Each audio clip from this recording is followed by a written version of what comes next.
नमस्कार दोस्तों, स्वागत है आपका टेक्नो डिफेंस अपडेट पे। तो दोस्तों, जैसा कि आप सबको पता है कि भारत ने 83 किलो न्यूटन थ्रस्ट वाले एक जेट इंजन को बनाने की कोशिश की थी, जिसे हम सब लोग कावेरी प्रोजेक्ट के नाम से जानते हैं। और इस प्रोजेक्ट के ऊपर भारत ने लगभग 600 मिलियन यानी कि 3000 करोड़ की जो रकम है वो भी लगाई थी, लेकिन फंडिंग ना होने के कारण और साथ में गवर्नमेंट का सपोर्ट ना मिलने के कारण इस प्रोजेक्ट में हमें कुछ खास सफलता नहीं मिली। इस इंजन में बहुत सारी समस्याएं सामने आने लगी थी और इसके साथ और भी दूसरे कारण थे जिनकी वजह से इस प्रोजेक्ट में भारत को उतनी ज्यादा सफलता नहीं मिल पाई। लेकिन दोस्तों, यहाँ पर जो पैसा या फिर गवर्नमेंट का सपोर्ट, ये बड़ा नुकसान नहीं था, बड़ा नुकसान था टाइम का। अगर हम उस समय सही से इस इंजन को बना पाते तो आज की तारीख में हमारे खुद के कई फाइटर जेट उड़ रहे होते और साथ ही साथ हमारे पास इंजन की टेक्नोलॉजी भी मौजूद होती। लेकिन दोस्तों, इतिहास में जो भी कारण रहा हो, लेकिन अब भारत दोबारा से इन गलतियों को नहीं दोहराने वाला है।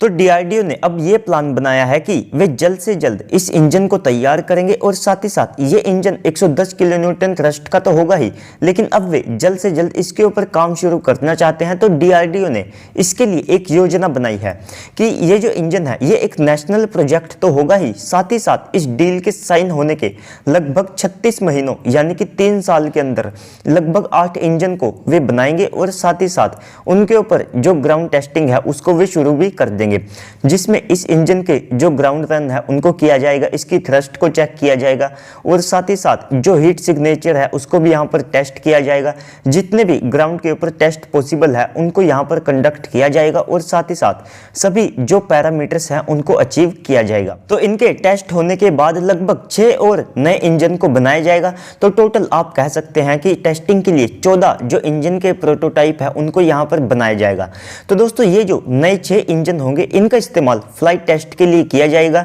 तो डीआरडीओ इनके लिए एक टेस्ट बेड को भी प्लान कर रही है कि वे या तो खुद से बनाए या फिर उसे लीज पर ले, ताकि इस इंजन की जो टेस्टिंग है वो कंप्लीट हो पाए। तो दोस्तों, कुछ दिन पहले ये भी रिपोर्ट किया गया था कि कैसे डीआरडीओ को एक फ्लाइंग टेस्ट बेड की आवश्यकता है, क्योंकि हमें केवल फाइटर जेट के ही नहीं जो दूसरे इंजन होते हैं उनको भी टेस्ट करना पड़ता है, जिसका काम हम जो है हाई एल्टीट्यूड पर इंजन को टेस्ट करने के लिए ले सकते हैं। तो इस कारण से अब जो है भारत को एक फ्लाइंग टेस्ट बेड की आवश्यकता भी कहीं ना कहीं होगी और इसके बाद कोशिश ये की जाएगी कि इस इंजन के जितने भी जो टेस्ट हैं वे भारत में ही जो इंजन फैसिलिटी है वहां से कंडक्ट किए जाएं और इसी के साथ जो हम किसी भी पार्टनर को चुनते हैं तो उनकी जो खुद की टीम है वो भारत में आकर के ही इस इंजन के ऊपर काम करेगी। और इस सब के अलावा ये जो इंजन है ये इतना ज्यादा सक्षम होगा कि ये केवल ड्राई थ्रस्ट से ही जो हमारा एम का फाइटर जेट है उसको सुपर क्रूज कराने में सक्षम होगा, यानी कि आफ्टर बर्नर का बिना इस्तेमाल किए हुए जो हमारा एम का है वो 1 मैक की स्पीड को क्रॉस करने में सक्षम होगा।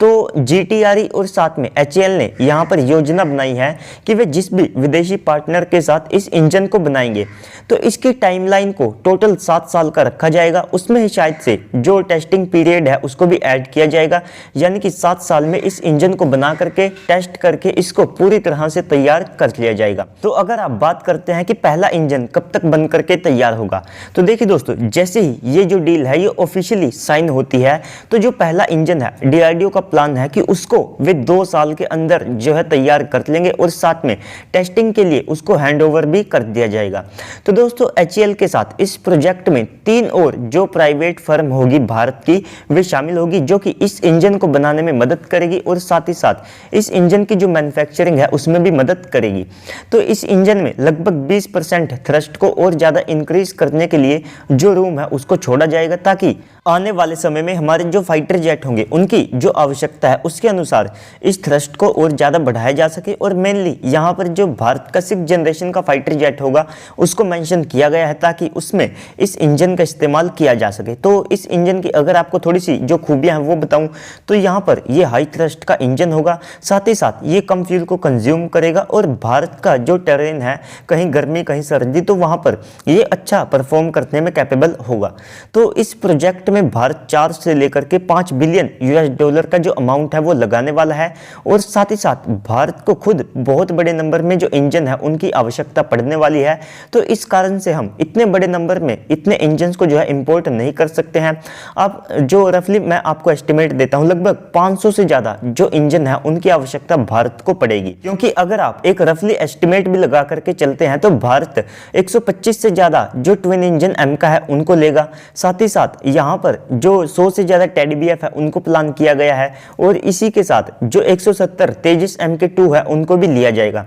तो बड़ी आसानी से यहाँ पर जो है 500 का नंबर तो ये क्रॉस कर जाएगा। तो इतने ज़्यादा इंजन को भारत जो है इंपोर्ट नहीं कर सकता है और साथ ही साथ हमें आने वाले समय में जो हमारे फाइटर जेट हैं अगर हम उनके एक्सपोर्ट करने में सक्षम रहते हैं तो वहाँ से और ज़्यादा इंजन की आवश्यकता पड़ेगी। तो दोस्तों इसके बाद अगर हम बात करें अपनी अगली अपडेट की तो जो ब्रह्मोस एरोस्पेस के अतुल दिनकर जी है तो उन्होंने बताया है कि जो ब्रह्मोस NG है जो कि भारत की एक नेक्स्ट जनरेशन की मिसाइल होगी तो उसके ऊपर जो काम है वो शुरू हो चुका है। तो इसको 2024 से लेकर के 25 तक तैयार कर लिया जाएगा। तो ये जो मिसाइल है ये मौजूदा ब्रह्मोस का ही एक वेरिएंट होगी जिसे फाइटर जेट से लॉन्च किया जा सकेगा। तो इसका जो वेट है वो 3 टन के बजाय लगभग 1.5 टन होगा, यानी कि इसका जो वजन है वो मौजूदा ब्रह्मोस से आधा होगा और इसी के साथ इसकी जो रेंज है वो 300 किलोमीटर तक होगी और इसकी जो स्पीड है उसको 3.5 से लेकर के 4 मैक तक प्लान किया गया है और इसको जो भारत का तेजस MK2 होगा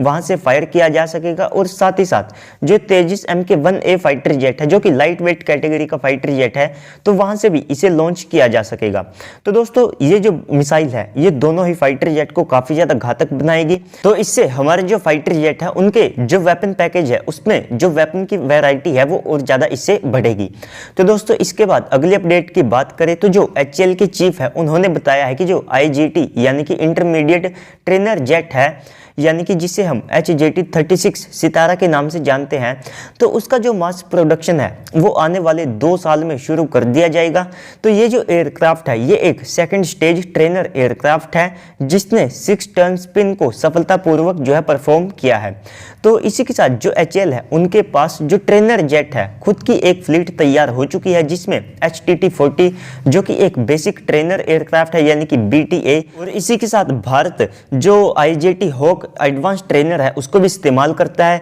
तो इसे आप ऑलमोस्ट एक इंडियन सिस्टम ही कह सकते हैं क्योंकि इसे भारत ने एक तरह से खुद का ही सिस्टम बना लिया है। इसमें जितने भी मॉडिफिकेशन है वो भारत ही करता है और इसी के साथ इसमें जितनी भी असेंबली वगैरह है वो सब भारत में ही होती है और इसी के साथ लिफ्ट ट्रेनर को भी हम इस्तेमाल करते हैं और अब ये जो HJT-36 सितारा है वो भी इसमें शामिल होने वाला है। तो आप कह सकते हैं कि जो ट्रेनर एयरक्राफ्ट है उसके मामले में भारत अब ऑलमोस्ट जो है आत्मनिर्भर बन चुका है क्योंकि इससे पहले भी लगभग 106 जो HTT-40 एयरक्राफ्ट है उसकी खरीद को मंजूरी मिल चुकी है। तो इसके बाद अगला जो नंबर है वो फाइटर जेट के मामले में है कि हम कब तक उनमें आत्मनिर्भर बन पाते हैं। तो दोस्तों ओवरऑल आप सबका इन अपडेट्स के ऊपर क्या कहना है कमेंट सेक्शन में बताइएगा और DRDO का ये जो कदम है वो आपको कैसा लगा वो भी मुझे बताइएगा। तो बाकी तो वीडियो को लाइक कीजिएगा, साथ में चैनल को भी सब्सक्राइब कर दीजिएगा ताकि आपको ऐसे ही वीडियोस मिलते रहे। तो चलिए दोस्तों आज की इस वीडियो में इतना ही, मिलते हैं अगली वीडियो में, तब तक के लिए गुड बाय, जय हिंद।